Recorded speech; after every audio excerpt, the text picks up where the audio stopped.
In 2023, Santa Cruz rider Keegan Swenson was on a tear, winning seemingly on demand, taking victories at races like Unbound Gravel, Steamboat Gravel, Crusher in the Tushar, Otter, Fuego, Leadville 100 where he took the course record.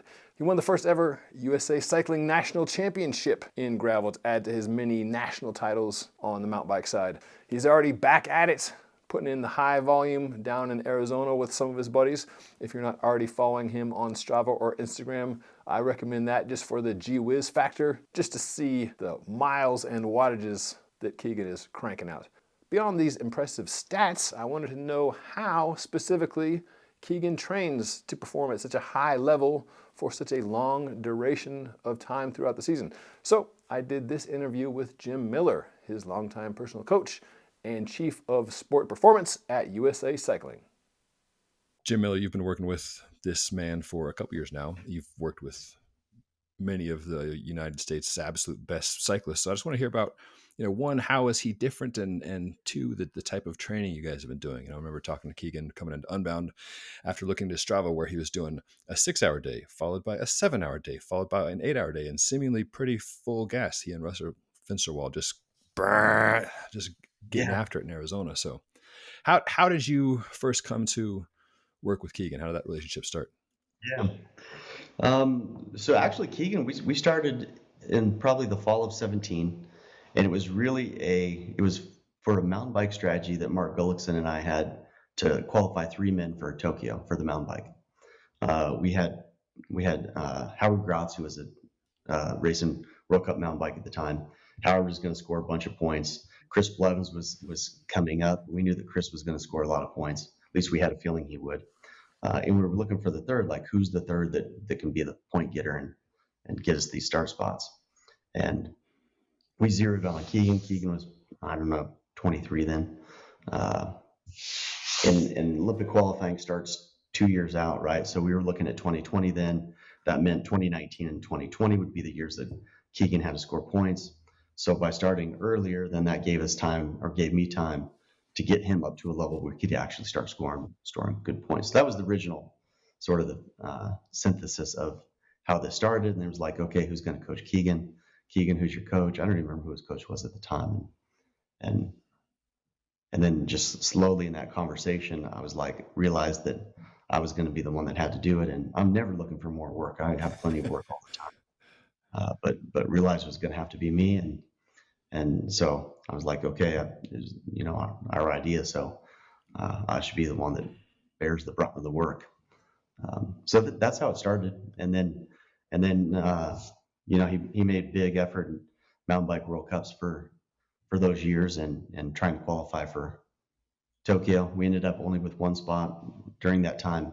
Howard had taken a break from mountain bike racing and World Cup racing, and without his points, we couldn't get to the 3, let alone the 2 starters. Mm-hmm. How much has he progressed in the years since you've been working with him? I mean, like, what are your common markers for that? Like, as amateurs, and especially in the era of Zwift, FTP is the number everybody looks at, and like as a watermark of where I am, where I'd like to go. Or for some of us now, it's like how much I've fallen in in 5 or 10 years. But like, what markers do you use with your athletes to track progress? Yeah, not that indifferent. I mean, power is power, right? Power is king. You can either do it or you can't.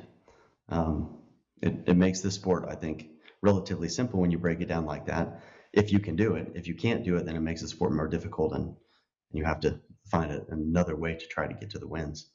But yeah, same thing. We use, I look at LT all the time. I look at anaerobic capacity all the time when it's needed. Like Unbound, you're not going to need that much anaerobic capacity, right? It's going to be a long slog. And if that, I call it endurance plus, but if that zone 2 level is really high, then you're going to have a great Unbound as well. Because for the most of the time, you're going to ride 300 watts for those guys. And you just got to be able to do it for 8 hours. Just ride 300. Just ride 300 watts for 8 hours. That's all you got to do. Simple, yeah. Funny story is I don't have a power meter on my bike because I literally cannot stand looking at it because it's so pathetic. And I see these ridiculous power files all day long, and I'm like, I can't even ride their active recovery days. I feel so bad about myself. I work at Fast Cat Coaching with Allie Legg, who, as you know, raced at a high level professionally and on the national team for years. And she had to stop riding her bike for a while because she was compare her numbers as retired To what she racer was. as a new mother to where she was, and it was just making her bananas. So she stopped riding for a while. And now she's like done a hard reset and come back. And now can enjoy riding for fun. But for a while, she's like, Yeah. so tell us some, if you would, like what is Keegan's threshold now? What's his watts per kilo when he's going Yeah, well? he's I mean, he's legit. He's world tour legit. Like there's no question about that. Uh, he can ride fresh. He can do 6'2", 6'3". Um, at the end of 4 hours, he can do 5'8", 6'0". I mean, he can. His ability to reproduce numbers late in a race is his big difference now. Um, I guess some would call it fatigue resistance, but yeah, he can just replicate what he can do in hour one. He can replicate that in 4, 5, 6. Yeah, I talked to him at Unbound after he won again about that 6, 7, 8 hour block. Mm-hmm. And I'm like, what's the thinking? He's like, well, if you're going to do big, if races are big, you got to train big. It's like as simple as that. How specific are you with your training prescriptions for him at this point? I know, like with some pro riders, it's like, hey, do it's like an hours thing almost, or do some intensity. And for some people, it's broken down at the micro level into specific intervals. Yeah. Where Yeah. how do you and Keegan work together? Yeah, it's that way still. I read training. It's pretty specific. We're generally trying to prepare for something, whatever we're targeting, and whatever those race demands are is what we train towards.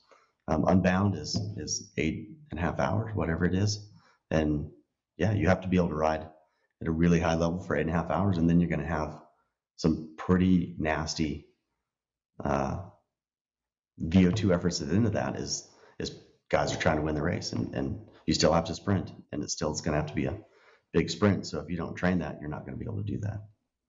How many events, with Unbound probably, or certainly being the longest, how many events can a rider like Keegan do at a very high level? And I mean, it seems like, again, going off his win list this year, he won pretty much everything he showed up to.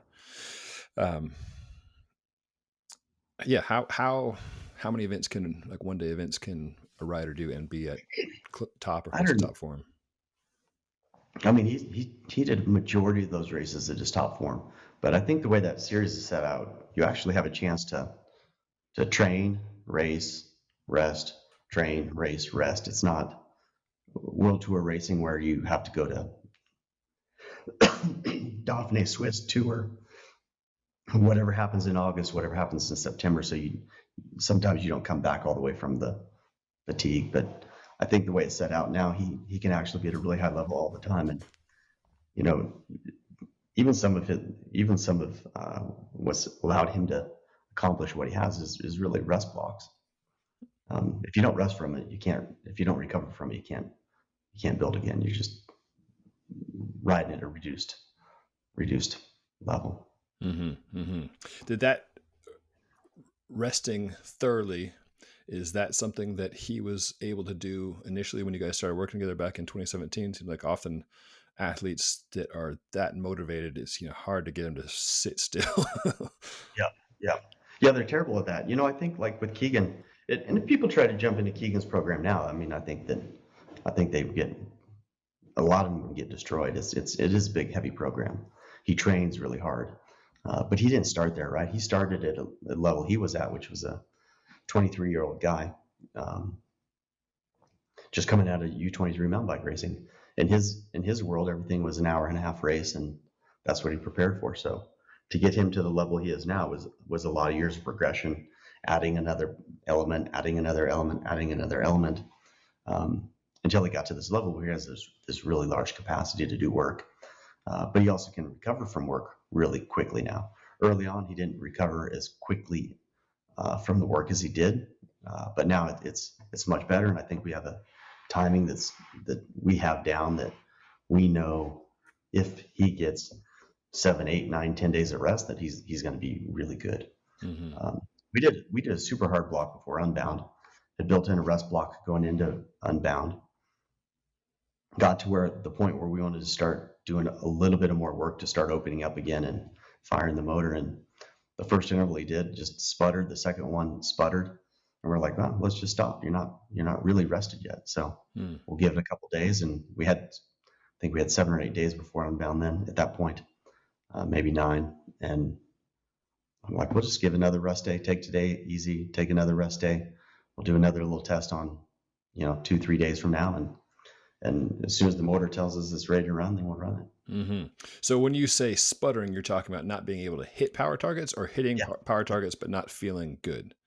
Yeah, both. So you hit the power number, but the heart rate's just blown through the ceiling way more than you expect, or you can't get there. Mm-hmm. Mm-hmm. Fair. And heart rate won't lift. Yeah.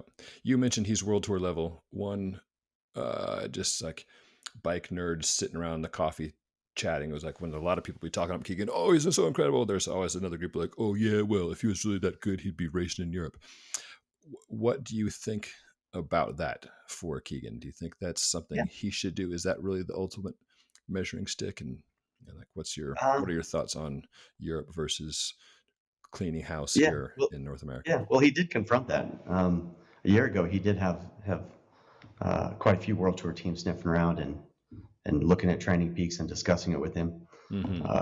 And top teams, not the second half or good pro Conti teams, but the top teams. He's 29 years old. He's 30 next year. At this point in his career, you probably have 4, 5, 6 good years now, right?